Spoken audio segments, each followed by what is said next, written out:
Hello dear students, good evening. आज हमारा atomic structure का लेक्चर नंबर 4 है। ठीक है, इसमें हम लोग कल के आगे डिस्कस करेंगे जिसमें हम लोग नील बोर के मॉडल को समझ रहे थे। ठीक है, उसके ऊपर आज हमें मेनली न्यूमेरिकल्स को परफॉर्म करना है। ठीक है, ध्यान से सुनो बच्चों। रदरफोर्ड के मॉडल में हम लोग ये समझे थे कि ये न्यूक्लियस है और इलेक्ट्रॉन क्या हो रहा है, बोलो, रिवॉल्व कर रहा है। ठीक, ये रदरफोर्ड का मॉडल है। ठीक है, और नील बोर है। नील बोर भी अपना मॉडल इसी टाइप से बताया कि ये हमारा न्यूक्लियस है, इसके साइड वाले ऑर्बिट में हमारा इलेक्ट्रॉन क्या कर रहा है, रिवॉल्व कर रहा है। मैक्सवेल आए, जब रदरफोर्ड का मॉडल आविष्कार हो चुका था तो मैक्सवेल आए, वो क्या बोले कि अगर कोई चार्ज पार्टिकल हमारा एक्सेलरेट करता है तो कंटिन्यूसली एनर्जी को लूज करता है। ठीक है, ये बात हम लोग जानते हैं। इलेक्ट्रॉन चार्ज पार्टिकल है और चूंकि वो सर्कुलर पाथ पे मूव कर रहा है, इसका मतलब इसका वेलोसिटी कॉन्स्टेंटली चेंज हो रहा है, हर इंस्टेंट पे चेंज हो रहा है। इसका मतलब इसके पास एक्सेलरेशन है, तो अगर एक्सेलरेशन है तो ये एनर्जी लूज करेगा। ठीक है, तो इसलिए यहाँ हमारा जो रदरफोर्ड का मॉडल था वो फेल कर गया था, क्योंकि अगर ये एनर्जी लूज करेगा तो ये इस सर्कुलर ऑर्बिट पे हमेशा के लिए नहीं घूम पाएगा, वो स्पाइरल पाथ को पकड़ करके कहाँ चला जाएगा, न्यूक्लियस में जा करके समा जाएगा। ठीक, तो ये था रदरफोर्ड का मॉडल। तो नील बोर आए, बोले ठीक है कोई बात नहीं, इलेक्ट्रॉन अगर किसी भी ऑर्बिट में घूम रहा है तो एनर्जी रेडिएट कर रहा है। हमारा ऑर्बिट फिक्स ऑर्बिट है। रदरफोर्ड क्या, ये नील बोर क्या बोले कि हमारा जो ऑर्बिट है वो फिक्स ऑर्बिट है। फिक्स का मतलब क्या हुआ, उस ऑर्बिट पे इलेक्ट्रॉन घूमेगा जिसका एनर्जी फिक्स है। समझे बात को। यहां पे रदरफोर्ड के हिसाब से कोई भी ऑर्बिट को पकड़ के इलेक्ट्रॉन घूम सकता था। तो नील बोर बोले कि कोई भी ऑर्बिट नहीं, कोई खास ऑर्बिट पर ही इलेक्ट्रॉन घूमेगा। वो खास ऑर्बिट कौन सा होगा, जिसका एनर्जी का वैल्यू फिक्स होगा, वेलोसिटी का वैल्यू फिक्स होगा, रेडियस का वैल्यू फिक्स होगा और एंगुलर मोमेंटम का वैल्यू फिक्स होगा। ये चार चीज के बारे में ये नील बोर, हम देखो बच्चों, हम बार बार रदरफोर्ड गलती से बोलते रहे, समझना नील बोर है ना।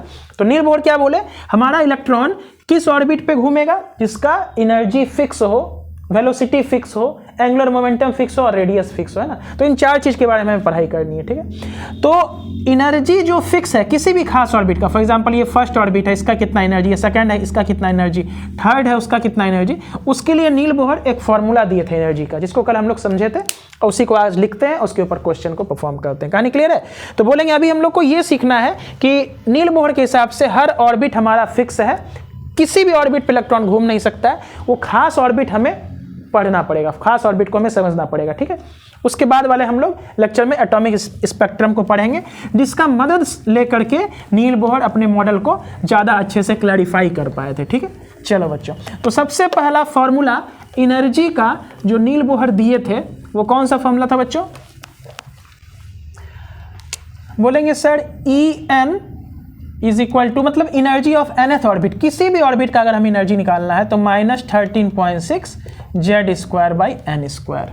ये वैल्यू इलेक्ट्रॉन वोल्ट में आता है। किस में आता है, इलेक्ट्रॉन वोल्ट में आता है। निगेटिव साइन हमें क्या बता रहा है कि न्यूक्लियस इलेक्ट्रॉन को बाइंड करके रखा हुआ, पकड़ा हुआ है। ठीक है, 13.6 एक वैल्यू है जो एक्सपेरिमेंट से नील बोर लाए थे।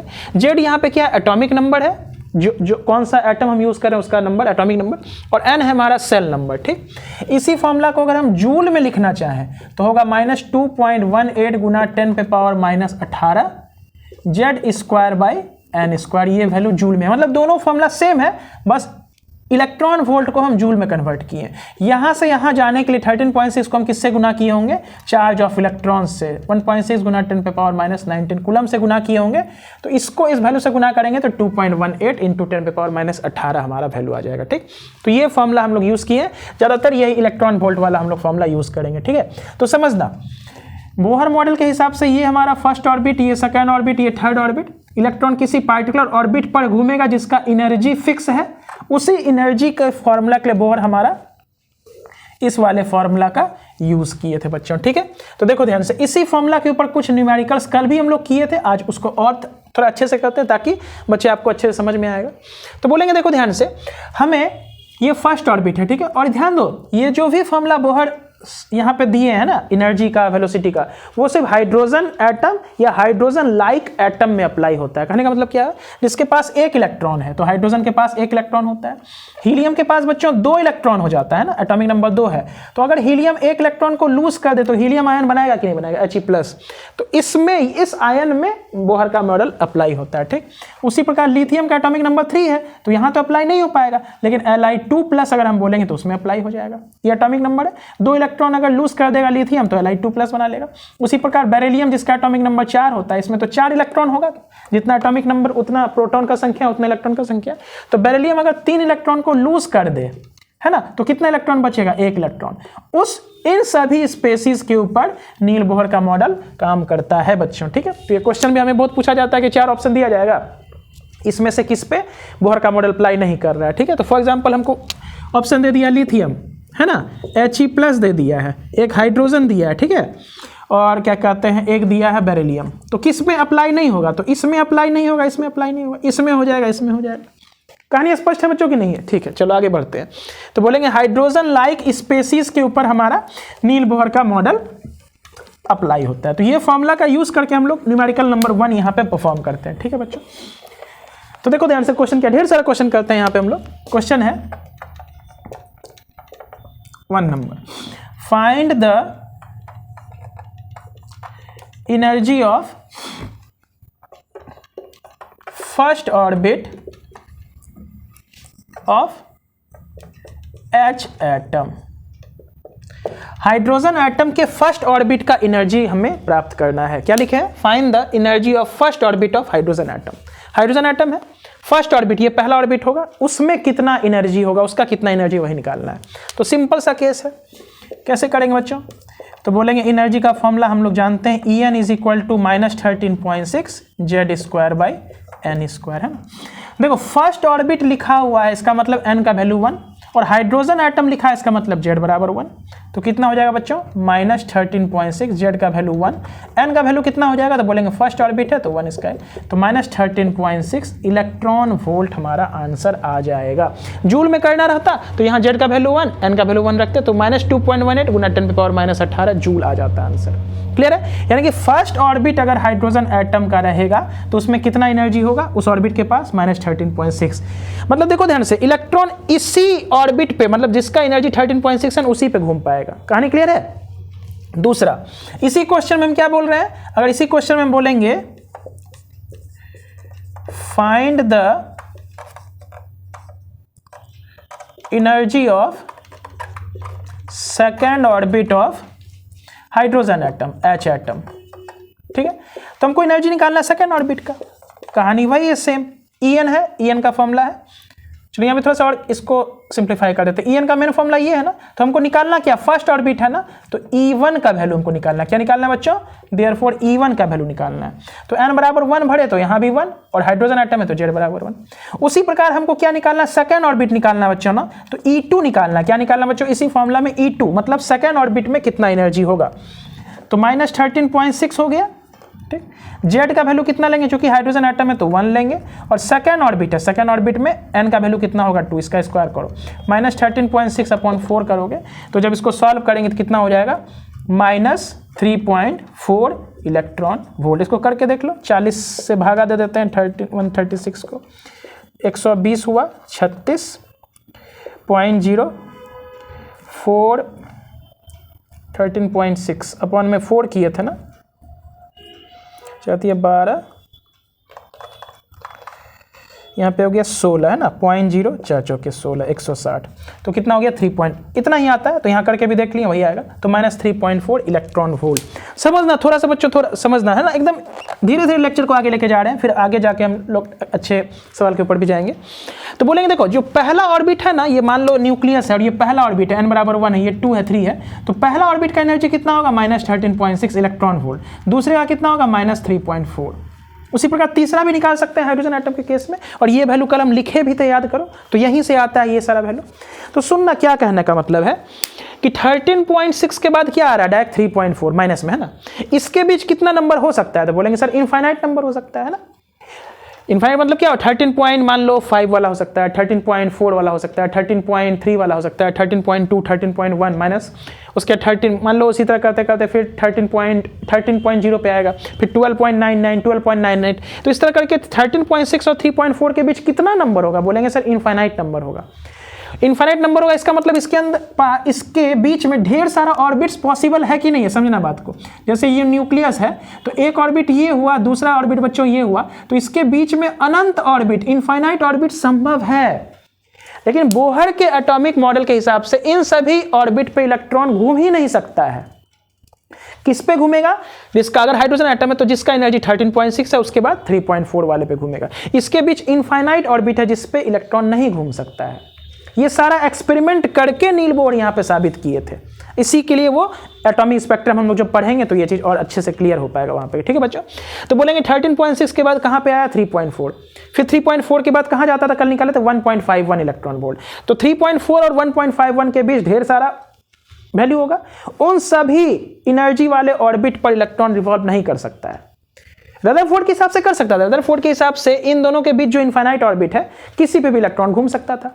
तो मैक्सवेल बोले थे कि अगर किसी भी ऑर्बिट पे इलेक्ट्रॉन घूमता है तो वो एनर्जी रेडिएट करता है। नील बोहर इसको साबित किए थे बच्चों, ध्यान समझो कि हमारे ऑर्बिट पे अगर इलेक्ट्रॉन घूमेगा जब तक उसी ऑर्बिट पे घूम रहा है तो इलेक्ट्रॉन एनर्जी को लूज नहीं करता है। कब करता है, जब हाइयर से लोअर पे आता है तब करता है। कहानी क्लियर है। तो इसके लिए हम तो बोल ही रहे कल से, है ना, कि इसके पीछे एक्सपेरिमेंट बहुत सारा था। एक्सपेरिमेंट के मदद से वो ये साबित किए थे कि इसके बाद इलेक्ट्रॉन इसी पर घूम सकता है, या इसके बाद 1.51 इलेक्ट्रॉन वोल्ट वाले एनर्जी का जो ऑर्बिट होगा उसी पे घूम सकता है। इसके बीच इनफाइनाइट ऑर्बिट होगा जहां इलेक्ट्रॉन का रिवॉल्यूशन पॉसिबल नहीं है बच्चों, ठीक है। तो ध्यान समझो, ये जो पहला नंबर फॉर्मूला है ना, इसको हम लोग कब अप्लाई करेंगे, जब हमको किसी पार्टिकुलर ऑर्बिट, खास ऑर्बिट का एनर्जी चाहिए, है ना। हाइड्रोजन एटम कर सकते हैं या हाइड्रोजन लाइक स्पेसीज जो भी हो, लिथियम 2+, हीलियम प्लस, उसके ऊपर भी अप्लाई कर सकते हैं, ठीक है। तो ये दो क्वेश्चन अप्लाई कर लो, इसको यूज कर लो। आगे बढ़ते हैं, ठीक है। फिर और क्वेश्चन, छोटा छोटा क्वेश्चन देखते हैं ताकि क्लैरिटी बढ़ेगा ना। छोटा छोटा क्वेश्चन से हमारा क्लैरिटी क्या होगा बोलो बच्चों, बढ़ेगा। अब देखो ध्यान से, पहला हम लोग क्या निकाले बच्चों, यहाँ पे हाइड्रोजन एटम के लिए निकाले फर्स्ट ऑर्बिट का, फिर सेकंड ऑर्बिट का निकाले ना। अब थर्ड ऑर्बिट के ऊपर जाते हैं। किसके ऊपर जाते हैं बोलो, थर्ड नहीं, सॉरी थर्ड का तो निकालिए लोगे। देखो ध्यान से, तीसरा क्वेश्चन हम लिख रहे हैं यहाँ पे, find the energy of first orbit of Li2+ ion. Energy of first orbit of Li2+ ion, समझना। एनर्जी ऑफ फर्स्ट ऑर्बिट के बारे में बोल रहे हैं, मतलब पहला सेल है उसका एनर्जी निकालना है। लेकिन इस बार हमारा हाइड्रोजन एटम नहीं है, कौन है, Li2+ है। देखो ध्यान से, Li भी नहीं है, ये लिथियम का एटॉमिक नंबर होता है 3, इसके पास प्रोटॉन का संख्या 3 है, इलेक्ट्रॉन का भी संख्या 3 है। तो यहाँ पे नील बोहर के मॉडल को नहीं अप्लाई कर पाएंगे। लिथियम अगर हमारा 2 इलेक्ट्रॉन लूज कर दे तो अब ये क्या बनाएगा, Li2+। इसके पास कितना प्रोटॉन, तो बोलेंगे सर प्रोटॉन तो अभी भी 3 होगा क्योंकि एटॉमिक नंबर तो चेंज नहीं होता है। इलेक्ट्रॉन के लूज या गेन से एटॉमिक नंबर चेंज नहीं होता है क्योंकि एटॉमिक नंबर प्रोटॉन के संख्या पे मेनली डिपेंड करता है। तो प्रोटॉन 3, इलेक्ट्रॉन कितना हो जाएगा 1। अब इसके ऊपर नील बोहर का मॉडल अप्लाई होगा। तो वही क्वेश्चन है हमारा, इसको फिर से अप्लाई करते हैं। देखो एनर्जी ऑफ फर्स्ट ऑर्बिट यानी कि किसी पार्टिकुलर ऑर्बिट का एनर्जी हमसे बच्चों यहाँ पे, इसको नोट कर लोगे, अगर नहीं समझ में आया तो इसको थोड़ा सा वीडियो को रोक के ये जो चीज़ लिखे थे इसको लिख लोगे, ठीक। तो बोलेंगे एनर्जी ऑफ फर्स्ट ऑर्बिट हमको निकालना है, तो फॉर्मूला तो मेरा यही वाला रहेगा। इस बार किसका निकालना, फर्स्ट ऑर्बिट, E1 निकाल रहे हैं। क्या करोगे वैल्यू 13.6। अब देखो ध्यान से, यहाँ Z, पिछले केस में हाइड्रोजन एटम लिए तो उसके Z का वैल्यू कितना हुआ था, 1 हुआ था ना। इस बार Z का वैल्यू कितना हो जाएगा, तो लिथियम का एटॉमिक नंबर कितना होता है 3, तो 3 का स्क्वायर अपॉन में फर्स्ट ऑर्बिट है। फर्स्ट ऑर्बिट का मतलब क्या है, n बराबर 1 का स्क्वायर, यानी कि -13.6 को 9 से गुना कर दो, जो भी वैल्यू आएगा वो तुम्हारा इलेक्ट्रॉन वोल्ट में आंसर होगा। तो कर लेते हैं 36, 9 6 54, 5 9 27 और 5 32, 3 हो जाएगा, 9 1 9 और 3 12, है ना, पॉइंट बैठ जाएगा, ठीक है। 9 6 54, 5 9 27 और 5 32, 2 3, ठीक, 1 पॉइंट। तो कितना हो जाएगा बोलो बच्चों, -122.4 इलेक्ट्रॉन वोल्ट। यानी कि लिथियम आयन के केस में फर्स्ट ऑर्बिट का एनर्जी कितना होगा, -122.4 इलेक्ट्रॉन वोल्ट होगा। हाइड्रोजन के केस में कितना आया था, -13.6। देखो यहाँ पे वैल्यू अंतर हो रहा है क्योंकि यहाँ पे हम लोग आयन को चेंज किए, ठीक है बच्चों। उसी प्रकार हम सेकेंड ऑर्बिट भी निकाल सकते हैं, थर्ड ऑर्बिट भी निकाल सकते हैं। तो सेम क्वेश्चन है, छोटा छोटा क्वेश्चन अप्लाई करते हैं। Find the energy of second orbit of Li2 plus ion, है ना। Li2 प्लस आयन के सेकेंड ऑर्बिट का एनर्जी निकालना है, इसका मतलब E2 निकालना है, खास सेकेंड ऑर्बिट में जाके निकालना है। तो E2 बराबर कितना -13.6। जेड का वैल्यू कितना होगा, तो लिथियम आयन चूंकि लिए हैं तो जेड लिथियम के लिए 3 होता है, अपॉन में 2 का स्क्वायर, यानी कि -13.6 इंटू 9 अपॉन में 4। तो जो वैल्यू आया था उसको 4 से डिवाइड कर देते हैं। 122.4 था, इसको 4 से डिवाइड करो, कट गया तो 40 से भागा दे दो। हो सकता है बच्चों नीचे का नहीं कट रहा होगा, नीचे हो सकता है जगह कम है तो ये जो हम बना रहे हैं कट जा रहा है, लेकिन खुद से कर लोगे 120 या ऊपर करके ही थोड़ा सा हम लिख लेते हैं ना। कितना है देखो ध्यान से, 13.6 को 9 से गुना किए थे तो 122.4 आया था, और नीचे में कितना है 4 है, तो 40 से भागा देंगे किसको, इसको। तो 3 बार में 120 हो गया, 20.0 नहीं ज़्यादा, 0 फिर पॉइंट देकर 0 है ना, 40 थे, हाँ ठीक है। अब कितना बार में जाएगा, 206 बार में जाएगा ना, 24 आ रहा है, 0.046 क्लियर है। तो कितना हो गया बोलो, 30 इलेक्ट्रॉन वोल्ट इसका आंसर आएगा। समझ में आ रहा है कहानी। तो बोलेंगे किसी भी खास ऑर्बिट का अगर हमें एनर्जी निकालना है तो हम लोग बोहर के मॉडल को यहाँ पर अप्लाई करके उस पार्टिकुलर स्पेसीज, एटम हो या आयन हो, उसका वैल्यू हम लोग यहाँ पे निकाल सकते हैं बच्चों, ठीक है। चलो आगे बढ़ते हैं। इसी प्रकार हम किसी के ऊपर निकाल सकते हैं ना, इसका 3rd ऑर्बिट पे निकाल सकते हैं, बेरिलियम रहेगा उसके 4th ऑर्बिट पे निकाल सकते हैं। कहानी क्लियर है। तो जितना भी हम लोग हाइड्रोजन लाइक स्पेसीज होगा उस पर ये फॉर्मूला लगा के इलेक्ट्रॉन वोल्ट हो चाहे जूल हो, दोनों के केस में हम लोग आंसर निकाल सकते हैं, ठीक है बच्चों। चलो आगे बढ़ते हैं, इसको नोट कर लेना है स्टूडेंट्स। अब देखो ध्यान से, थोड़ा सा समझते हैं हम लोग यहाँ पर। ये एनर्जी का मेन फॉर्मूला यही है, पहला वाला, जूल के केस में सेकंड वाला। ये फॉर्मूला को हम लोग जब भी जो भी सवाल बनाएंगे, देखना स्टूडेंट, जो भी सवाल बनाएंगे, चाहे स्पेक्ट्रम का बनाएंगे चाहे यहीं पे बनाएंगे, हर में हम लोग यही फॉर्मूला यूज करेंगे, ठीक है। चलो ध्यान से सुनना, हम कल एक चीज समझे थे क्या, कि बोहर के मॉडल में एज लॉन्ग एज इलेक्ट्रॉन जब तक किसी खास ऑर्बिट पे रिवॉल्व करता है, जैसे इस पे मान लो इस पे कर रहा है, तो ना तो एनर्जी गेन करेगा ना तो लूज करेगा। लेकिन जैसे ये फर्स्ट से मान लो किस पे चला गया, 3rd पे चला गया, तो ये क्या करेगा, एनर्जी गेन करेगा, ठीक। या मान लो वापस से 3rd से 1st पे आ जाएगा, तो एनर्जी इस दौरान क्या करेगा, लूज करेगा, है ना। इस बात को हम लोग समझते हैं थोड़ा सा। देखो क्या बोल रहे हैं, मान लो ये n बराबर 1 है और दूसरा हम बना लेते हैं n बराबर 2, n बराबर 3 भी बना लो। ये सेकंड ऑर्बिट है या फर्स्ट ऑर्बिट है, चाहे तो हाइड्रोजन एटम ले लेंगे या हाइड्रोजन लाइक स्पेसीज ले लेंगे, ठीक। कहानी क्या देखो बच्चों यहाँ पे, कि हो सकता है इलेक्ट्रॉन हायर ऑर्बिट से लोअर ऑर्बिट पे जाए, ठीक ठीक। ये यानी कि यहाँ पे वैल्यू कितना होगा, E2, और यहाँ पे वैल्यू क्या होगा इस ऑर्बिट का, E1। उसी प्रकार ऐसा भी हो सकता है, n बराबर 1 है, n बराबर 2 है, यहाँ से इलेक्ट्रॉन चले जाए बाहर वाले ऑर्बिट पे, मतलब E1 से E2 पे चले जाए। तो समझना, जब तक इलेक्ट्रॉन किसी खास ऑर्बिट पे रोटेट कर रहा है बोहर्स के मॉडल में, इलेक्ट्रॉन एनर्जी का रेडिएशन नहीं कर रहा है, नाइदर गेन नॉर लूज। लेकिन जैसे एक से दूसरे पे जाएगा, जैसे E2 से E1 पे आ रहा है या E1 से E2 पे जा रहा है, उस दौरान वो एनर्जी का रेडिएशन करेगा। अब हाइयर से लोअर पे आ रहा है, तो बोलो स्टूडेंट्स क्या होगा, यहाँ पे एनर्जी लूज करेगा या गेन करेगा, तो बोलेंगे सर एनर्जी लूज करेगा। कितना, E2 minus E1 is equal to delta E, इसको हम बोलेंगे। कहानी समझ में आ रहा है। बोलेंगे अगर हम हाइयर से लोअर पे आएंगे तो यहाँ पे क्या होगा, एनर्जी लूज करेगा। देखो समझो बच्चे, यहाँ पे एनर्जी लूज करेगा। क्यों, कल इस बात को हम समझे थे। मान लो इसका एनर्जी कितना, हाइड्रोजन का केस था तो इसका एनर्जी -3.4 इलेक्ट्रॉन वोल्ट, और इसका वैल्यू कितना, -13.6 इलेक्ट्रॉन वोल्ट। दोनों में बड़ा वैल्यू कौन है, तो निगेटिव में जितना छोटा होता है वो वैल्यू उतना बड़ा होता है। हम बोलेंगे यहाँ से यहाँ जाना, मतलब हाइयर से लोअर पे जाना है। पहले मेरे पास 1000 रुपया था, अब मेरे पास 200 रुपया, इसका मतलब हम खर्च किए हैं ना 800 रुपया, तो वही बात है। तो बोलेंगे यहाँ से यहाँ जाने के दौरान पहले हाइयर वैल्यू था, क्योंकि निगेटिव में कम है तो ये ज़्यादा बड़ा नंबर है, और निगेटिव में ज़्यादा है तो ये छोटा नंबर है। जब हाइयर से लोअर पे जा रहे हैं तो इस दौरान ये एनर्जी को क्या करेगा, बोलो लूज करेगा, एनर्जी को लूज करेगा। कहानी समझ में आया। ऑन द अदर हैंड, जब E1 से E2 आ रहा है, जब E1 से E2 मतलब छोटे वाले से बड़े वाले पे जा रहा है, तो छोटे वाले का एनर्जी देखो कम है ना, -13.6 इलेक्ट्रॉन वोल्ट। ये हाइड्रोजन का केस बना रहे हैं, और इसका कितना, -3 पॉइंट इलेक्ट्रॉन वोल्ट। तो बोलेंगे इससे जब उस पे जा रहा है, यानी कि छोटा वैल्यू से बड़ा वैल्यू पे जा रहा है, तो इस दौरान उसको क्या करना पड़ेगा, एनर्जी देना पड़ेगा। यानी कि समझ में आ रहा है, यहाँ पे क्या करेंगे E2 माइनस E1 करेंगे तो यहाँ पे जो डेल्टा E आएगा इसका मतलब इनपुट देना पड़ेगा। यहाँ पे क्या देना पड़ेगा बोलो, इतना अमाउंट ऑफ एनर्जी चाहिए इस इलेक्ट्रॉन को। मतलब कितना, देखो ध्यान से, इसको घटा के देखोगे तो 10.2 आएगा। कितना आएगा, 10.2 इलेक्ट्रॉन वोल्ट यहाँ पे प्लस, मतलब देना पड़ेगा। और यहाँ पे E2 माइनस E1 करोगे तो मैग्नीट्यूड वाइज उतना ही आ रहा है 10.2, लेकिन 10.2 इलेक्ट्रॉन वोल्ट क्या हो रहा है, इस केस में इलेक्ट्रॉन रिलीज कर रहा है, एनर्जी रिलीज कर रहा है। और यहाँ पे 10.2 इलेक्ट्रॉन वोल्ट हमको देना पड़ जा रहा है। यही अंतर है, समझ में आ रहा है।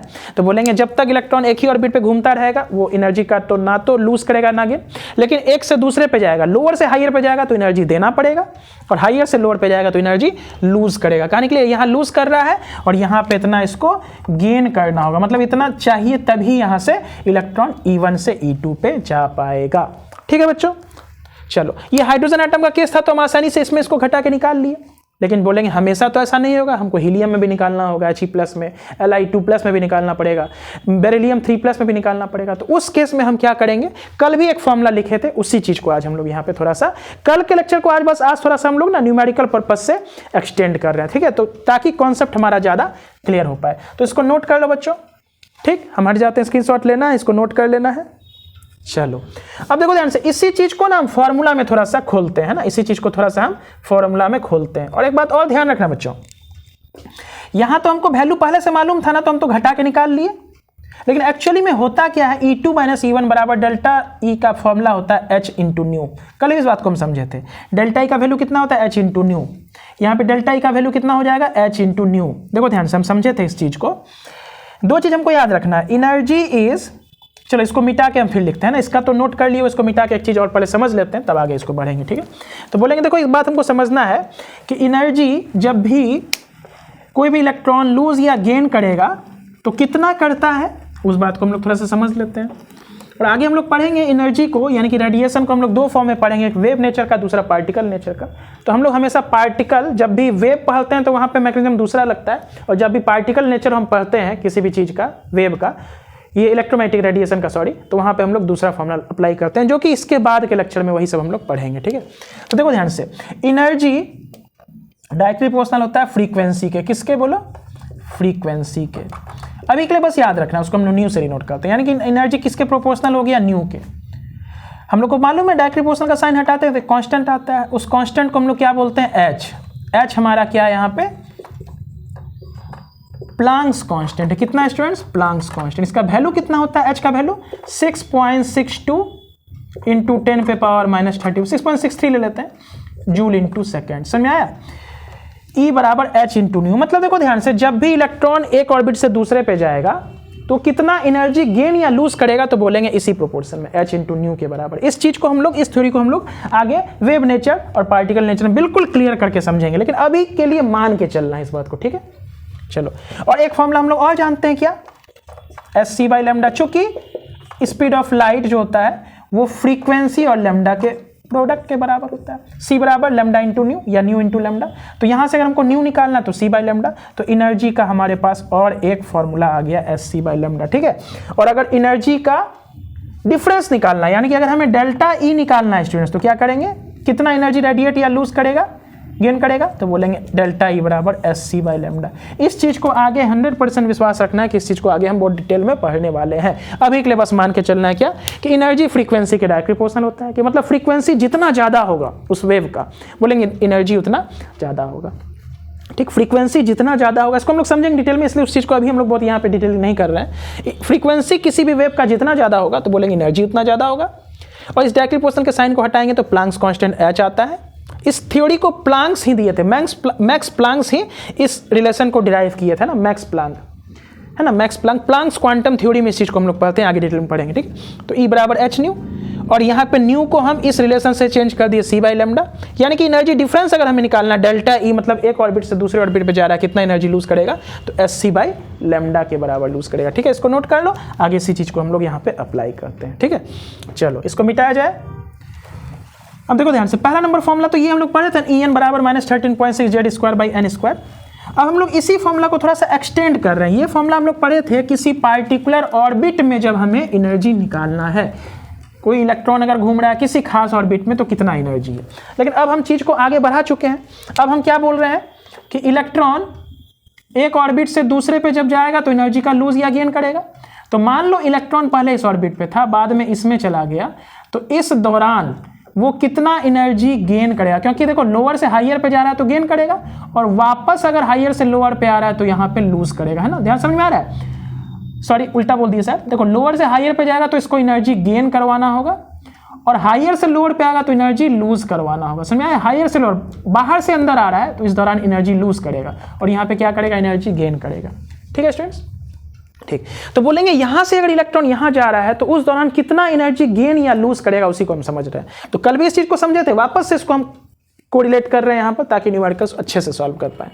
तो बोलेंगे देखो En बराबर इतना होता है, तो अगर हमें En1 निकालना है, मतलब किसी वन ऑर्बिट का, मान लो फर्स्ट ऑर्बिट या किसी ऑर्बिट का निकालना, तो यहाँ पे क्या करेंगे, -13.6 Z² बाई N1²। उसी प्रकार अगर हमको N2 ऑर्बिट का निकालना है तो -13.6 Z² बाई N2²। कहानी क्लियर है? अब दोनों का डिफरेंस ले लो, मतलब इसका एनर्जी पता है, इसका एनर्जी पता है, दोनों का डिफरेंस ले लो, तो हम यहाँ पे लिख सकते हैं क्या, En2 माइनस En1, तो कितना होगा बोलो, -13.6 Z² बाई N2²। माइनस करो इसमें ये वाला -13.6 Z² बाई N1²। इसको थोड़ा सा सॉल्व करो स्टूडेंट्स, क्या होगा, -13.6 Z² by N2², minus minus plus हो गया 13.6 Z² बाई N1²। अब यहाँ से ना कॉमन हम लोग ले सकते हैं, देखो इसके बाद यहाँ लिख रहे हैं, यहाँ से हम लोग कॉमन ले सकते हैं कितना, 13.6 Z² कॉमन लेंगे, और इसको हम लोग आगे लिख दें, अगर इसको आगे इसको पीछे लिखें फिर कॉमन लें, तो बोलो बच्चों इतना होगा कि नहीं होगा। और इसी को हम लोग कितना लिखते हैं, En2 माइनस N1, या इसी को डेल्टा E लिख देते हैं। तो देखो ये भी फॉर्मूला कल हम लोग यहाँ पे पढ़े थे। ठीक है, तो कितना हो गया बोलो, डेल्टा E बराबर 13.6 Z² N1² माइनस N2²। यहाँ पे N2 बड़ा है N1 से, मतलब ये लोअर ऑर्बिट है या हायर ऑर्बिट है। तो देखो बच्चों ये वाला फॉर्मूला कब अप्लाई करेंगे, जब भी इलेक्ट्रॉन एक ऑर्बिट से दूसरे पे ट्रांजैक्शन करेगा या हायर से लोअर पे आएगा तो ये वाला फॉर्मूला अप्लाई करेंगे। तो फिर ये वाला कब करेंगे, तो ये वाला अप्लाई करेंगे किसी पार्टिकुलर ऑर्बिट का एनर्जी निकालना है तब। ये जो भी मॉडल हम लोग पढ़ रहे हैं बोर्ड्स का मॉडल, ये 1 इलेक्ट्रॉन वाले स्पेसिस पर ही लग सकता है, चाहे तो हाइड्रोजन पे या He+ आयन पे या Li2+ आयन या बेरिलियम 3+ आयन के ऊपर। बेरिलियम के ऊपर नहीं लगेगा, समझ में आ रहा है, लिथियम के ऊपर नहीं लगेगा, एक इलेक्ट्रॉन वाले स्पेसिस के ऊपर लगेगा। ठीक है, कहानी क्लियर है। तो डेल्टा E बराबर 13.6 Z² 1 by N1² minus 1 by N2²। इसको नोट कर लेना है। तो फॉर्मूला नंबर 2 भी हमको पता चल गया, इसको भी हम लोग लिख लेते हैं। इसको बच्चों नोट कर लेना, कैसे आया देख लो ध्यान से। ठीक, तो यहां से हम मिटा रहे हैं फिलहाल, इसको हम बगल में लिख देते हैं। कल भी इस चीज को किए थे, लेकिन होता क्या बच्चों ध्यान समझो, हो सकता है आपको ये लग रहा होगा कि सर एक ही चीज को दोबारा रिपीट कर रहे हैं। रिपीट करने से ही हमारा कॉन्फिडेंस भी बढ़ता है ना, और हमें पढ़ाई में मन भी लगता है ना, इसलिए रिपीट कर रहे हैं, और कोई कारण नहीं है। ठीक है, तो यहां से हमारा क्या हो गया, दूसरा फॉर्मूला, डेल्टा E बराबर कितना हो जाएगा, 13.6 Z² 1 by N1² minus 1 by N2²। ये किस में आ रहा है, तो बोलेंगे सर ये भी इलेक्ट्रॉन वोल्ट में आएगा, और जूल में अगर लाना है इसी फॉर्मूला को तो यहाँ पे कितना हो जाएगा, 2.18 गुना 10⁻⁻18। यानी कि अगर इसी को जूल में कन्वर्ट करना है तो यहाँ कितना हो जाएगा, 2.18 गुना 10⁻⁻18 Z² 1 by N1² minus 1 by N2²। ये वैल्यू जूल में आ जाएगा हमारा। कहानी क्लियर है? सेम चीज़ है, जो यहाँ किए थे वही चीज़ यहाँ पे कर रहे हैं। ठीक है, इस फॉर्मूला को देख लो। अब इसके ऊपर हम लोग 2 न्यूमेरिकल लगाते हैं, कहानी और परफेक्ट होते चला जाएगा। तो चलो क्वेश्चन देखो, find the energy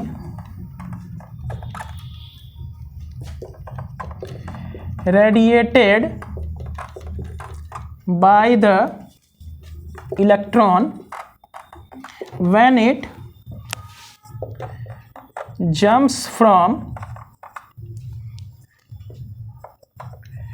third to first orbit in case of hydrogen atom. यहाँ लिख रहे हैं हम H एटम। देखो क्या बढ़िया से एकदम इजी क्वेश्चन कर रहे हैं बच्चों, ताकि आपका कॉन्सेप्ट क्लियर हो, है ना। Find the energy radiated, radiated का मतलब क्या होता है, लूज करना, by the electron when it jumps from third to first orbit in case of hydrogen atom.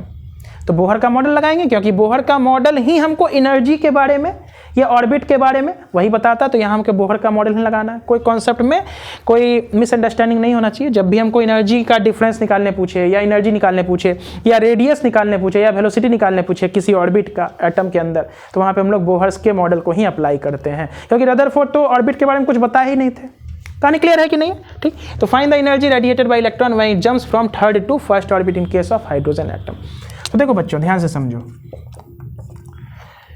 हम बोलेंगे क्या है, देखो कहानी हम लगाएंगे फॉर्मूला कौन सा, डेल्टा ई बराबर कितना 13.6 Z square 1/n1 square minus 1/n2 square. बड़ा वाला वैल्यू बाद में रहेगा, है ना, छोटा वाला वैल्यू मतलब छोटा ऑर्बिट का वैल्यू पहले और बड़ा ऑर्बिट का बाद में। क्यों? क्योंकि देखो बाद में अगर बड़ा वैल्यू रखेंगे तो 1 बाई बड़ा वैल्यू का वैल्यू कितना आएगा, 1 बटे, अगर डिनोमिनेटर बड़ा रहे तो ये क्वांटिटी छोटा आएगा ना, तो बड़े में से, और यहाँ छोटा नंबर है तो ये वैल्यू बड़ा आएगा, तो बड़े में छोटे करोगे तो ये एनर्जी का डिफरेंस पॉजिटिव आएगा, इसलिए बाद में n2 हमारा बड़ा रहता है, n1 पहले लिखते हैं। ठीक, चलो कितना करेंगे, ये इलेक्ट्रॉन वोल्ट में आएगा ना, तो 13.6 हाइड्रोजन एटम चुकी है, तो हाइड्रोजन एटम के लिए जेड का वैल्यू कितना रखेंगे 1।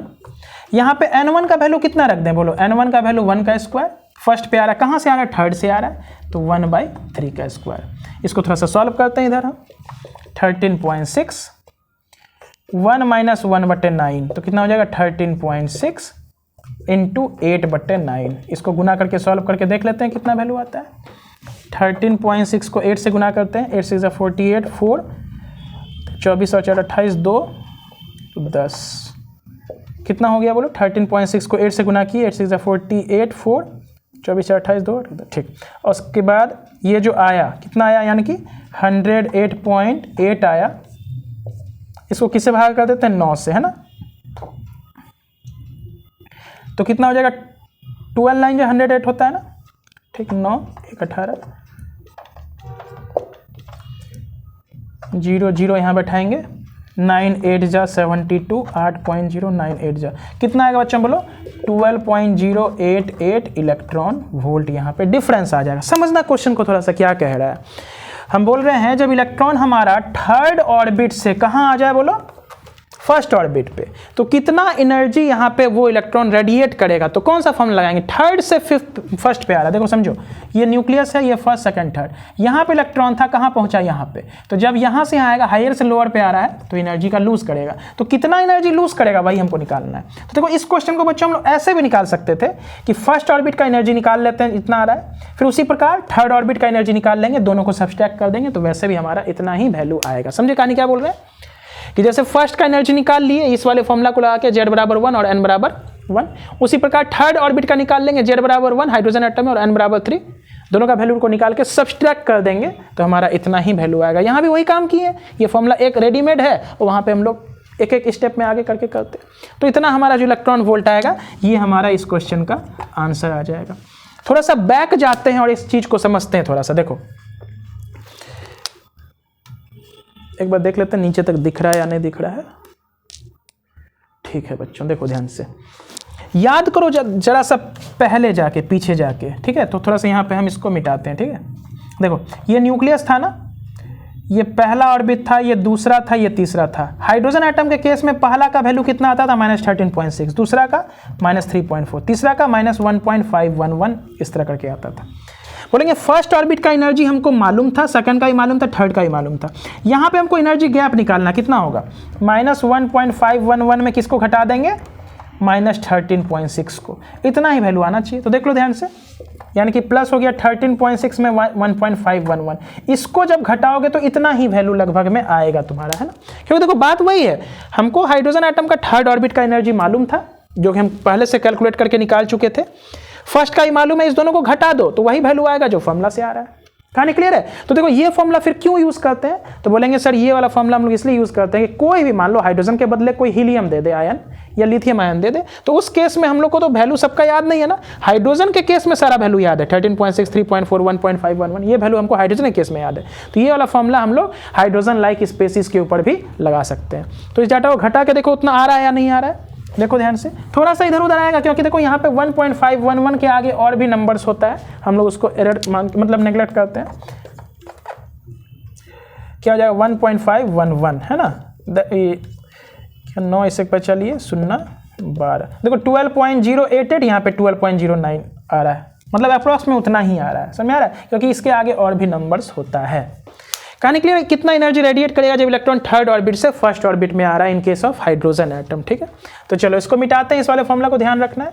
इस वाले फॉर्मूला के ऊपर ही हम और एक सवाल करते हैं ताकि आपका क्लैरिटी बढ़ता चले जाए बच्चों। ठीक है, अगर लेक्चर थोड़ा सा स्लो लग रहा है तो स्पीड करके देख लेना है। चलो इसको भी मिटा देते हैं ताकि स्पेस बढ़ जाए।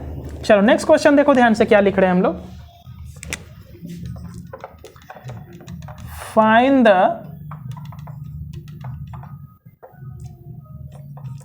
Energy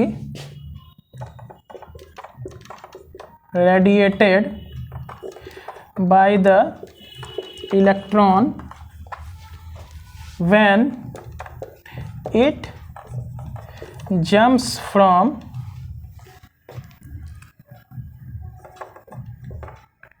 third to first orbit in case of He plus ion। क्या कह रहा है बच्चों, देखो find the energy radiated bye the electron. Energy कितना, इलेक्ट्रॉन कितना एनर्जी हमारा रेडिएट करेगा। तो फर्स्ट ऑर्बिट सेकंड थर्ड, तो थर्ड से जब फर्स्ट पे आ रहा है तो कितना एनर्जी हमारा रेडिएट करेगा या लूज करेगा। लेकिन इस बार हीलियम आयन दिया हुआ है, तो क्या हीलियम आयन के पास एक इलेक्ट्रॉन है? बिल्कुल है। क्या यहाँ पे हम लोग बोहर्स के मॉडल को, ये वाला एनर्जी प्रिंसिपल को लगा सकते हैं, फॉर्मूला को? बिल्कुल लगा सकते हैं। कहानी स्पष्ट है कि नहीं है? तो लगाते हैं। तो बोलेंगे क्या निकालना है, डेल्टा ई एनर्जी पूछ रहा है, क्या लिखेंगे बोलो, 13.6 Z square 1/n1 square minus 1/n2 square. ये इलेक्ट्रॉन वोल्ट में आता है हमारा रिजल्ट। जूल में लिखेंगे तो 2.18 वाला इंटू 10⁻⁻18। अब सुनना, कितना एनर्जी लूज करेगा ना, तो जेड का वैल्यू कितना रखें बच्चों यहाँ पे, तो हीलियम है तो जेड का वैल्यू 2, n1 का वैल्यू कितना, फर्स्ट ऑर्बिट पे आ रहा है तो 1/1 का स्क्वायर, किससे आ रहा है तो 3 से आ रहा है, 1 का स्क्वायर माइनस 3 का स्क्वायर करेंगे ना, इसको सॉल्व कर लेते हैं। 13.6 इंटू 4 हो गया और यहाँ पे 1 माइनस 1/9। कहानी क्लियर है? तो 13.6 इंटू 4 इंटू 8/9, तो 13.6 इंटू 32/9 हो गया। इसको सॉल्व कर लो बच्चों, जो भी वैल्यू आता है वही इसका आंसर होगा। ये वैल्यू सॉल्व करना बहुत बड़ा बात नहीं, 32 को गुना कर लोगे 13.6 से 9 से भाग कर दोगे। यहाँ टाइम थोड़ा लग जाता है ताकि हमारा लेक्चर लंबा हो जाता है, इसलिए हम इसको नहीं कर रहे हैं। जो भी आंसर आएगा आपका वही आंसर हो जाएगा। समझ में आया? देखो कहानी क्या है, energy radiated, energy lost by electron when jumps from third to first orbit. 3 से फर्स्ट पे आ रहा है, 3 से कहाँ पे आ रहा है, फर्स्ट, तो कितना एनर्जी लूज करेगा, तो जो वैल्यू हमारा आएगा उतना ही एनर्जी हमारा लूज करेगा। ठीक है, एक क्वेश्चन और देखते हैं इसके ऊपर। तो देखो ध्यान से, इससे पहले जो हम लोग 2-3 क्वेश्चन लगाए थे उसमें ये वाला फॉर्मूला अप्लाई हो रहा था, किस ऑर्बिट का हम लोग एनर्जी निकालना था। यहाँ पे हम लोग क्या कर रहे हैं, जब इलेक्ट्रॉन हमारे किसी दूसरे ऑर्बिट से पहले ऑर्बिट पे आता है तो वहां पे कितना एनर्जी का ट्रांजैक्शन होता है वो हमें निकालना है। ठीक है, चलो इसको नोट कर लो बच्चों, सॉल्व कर लेना उस डाटा को जो भी आ रहा है।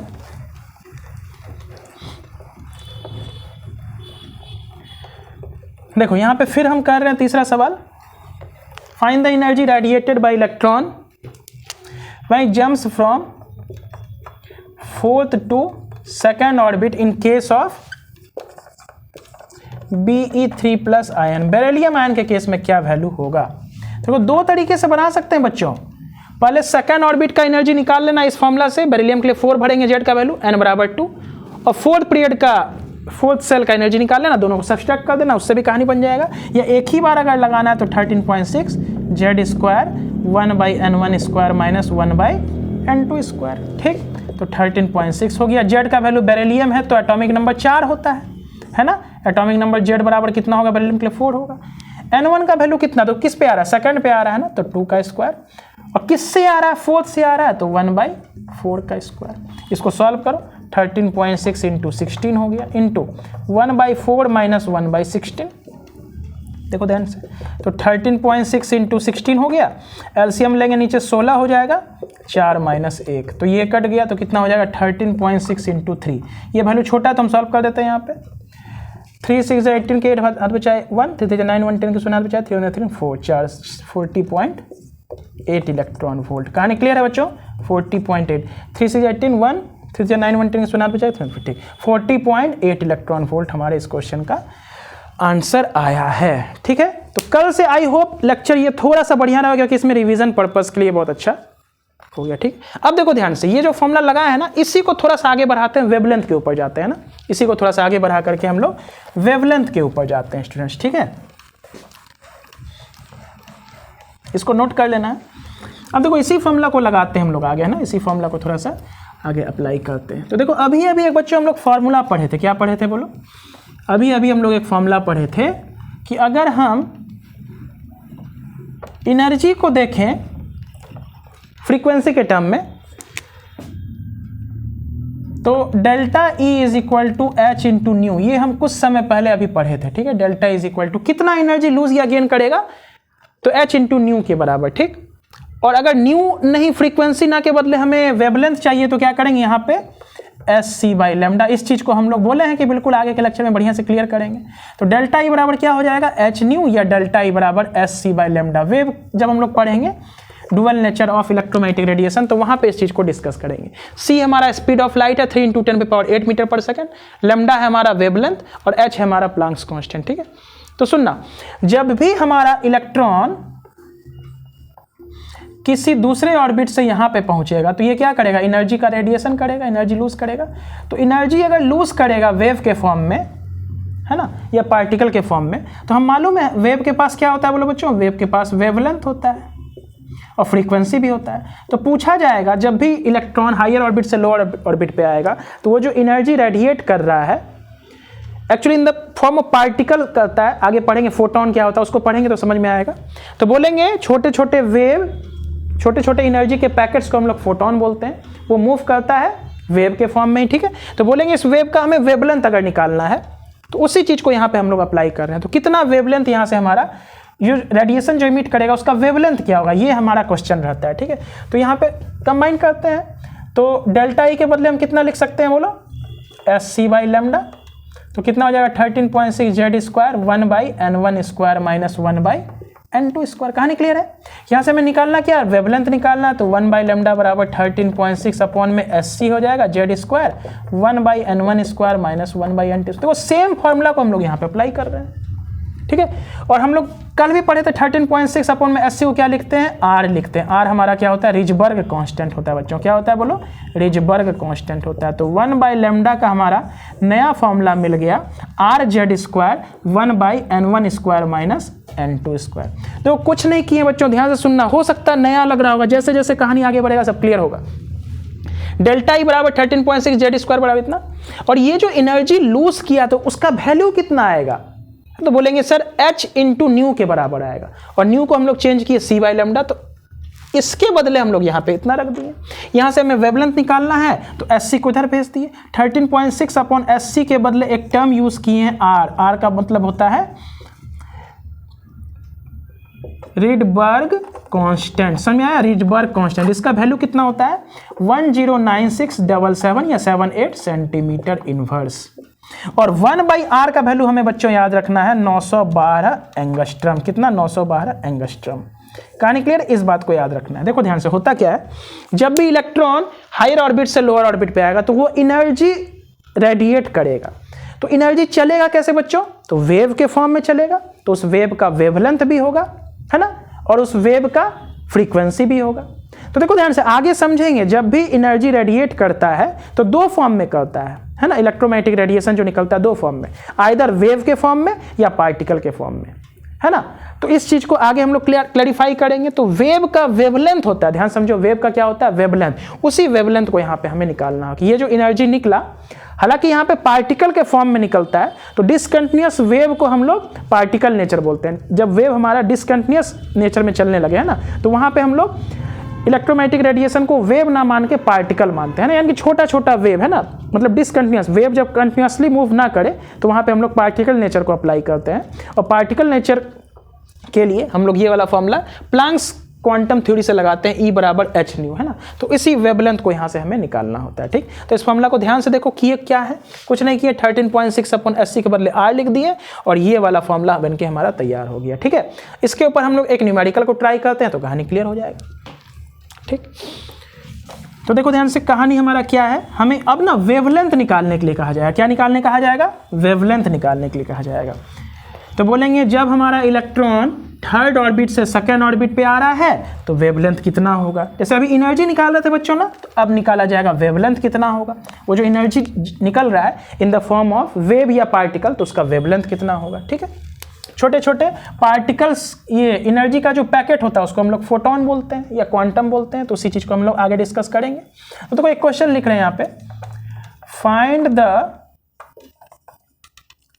वेवलेंथ ऑफ रेडिएशन, ये जो रेडिएशन निकलेगा उसका वेवलेंथ निकालना। Find the wavelength of radiation emitted by the electron when it jumps from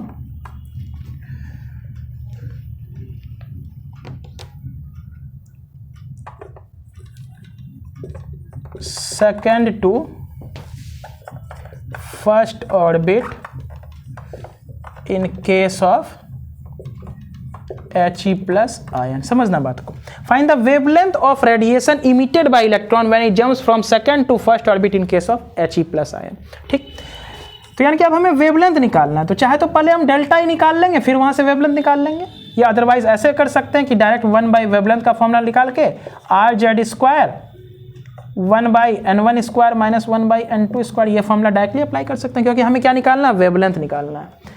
energy निकाल के फिर वहां से वेवलेंथ निकाल सकते हैं हम लोग, लेकिन ये वाला फॉर्मूला अप्लाई करना ज़्यादा आसान होता है, क्योंकि अभी हम लोग जैसे करेंगे पता चलेगा। यहाँ पे 1/λ बराबर कितना हो गया, RZ²। R का वैल्यू क्या होता था, R का वैल्यू होता था, याद रखना है 13.6 अपॉन में HC, इसी को हम लोग R बोलते हैं। आगे इसके ऊपर ध्यान देंगे हम लोग, है ना। R बराबर 13.6 अपॉन में HC, तो उसके बदले R लिख दिए। हमें वेवलेंथ निकालना है यहाँ पे, तो R को फिलहाल हम लोग RA के टर्म में छोड़ देते हैं। Z का वैल्यू कितना हो जाएगा, चूंकि हीलियम आया ना तो 2 का स्क्वायर। किस पे आ रहा है, फर्स्ट पे आ रहा है तो 1 का स्क्वायर, किससे आ रहा है तो 2 के स्क्वायर से आ रहा है। कहानी क्लियर बच्चों। तो कितना हो जाएगा R इंटू 4 इंटू 1 माइनस 1/4, तो R इंटू 4 इंटू 3/4, तो कितना हो गया, 4 कट गया तो 3R हो जाएगा। तो देयरफॉर हमें निकालना क्या बच्चों, लैम्डा निकालना, तो लैम्डा बराबर क्या हो जाएगा, 1/3R हो जाएगा, है ना, उलट जाएगा। 1/3 को अलग लिख के 1/R को हम लोग अलग लिख देते हैं। और हम लोग सीखे थे 1/R, देखो R का वैल्यू होता था 109677 जो पहले लिखे थे।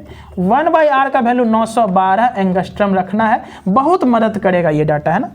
तो कितना लिख देते हैं, 1/3 इंटू 912, ये वाला तो कट जाएगा 3 से ना, तो 3 से 390, यानी कि 304 एंगस्ट्रम हमारा इसका आंसर आ जाएगा इस वेव का, सॉरी वेवलेंथ का, है ना। तो ये जो वेव इमिट कर रहा है, रेडिएशन जो इमिट हो रहा है, उसका वेवलेंथ कितना होगा, तो 304 एंगस्ट्रम होगा।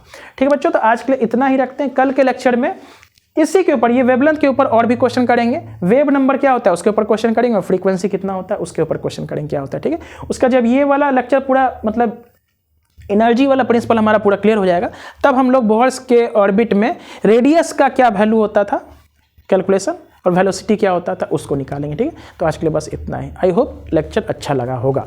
Thank you.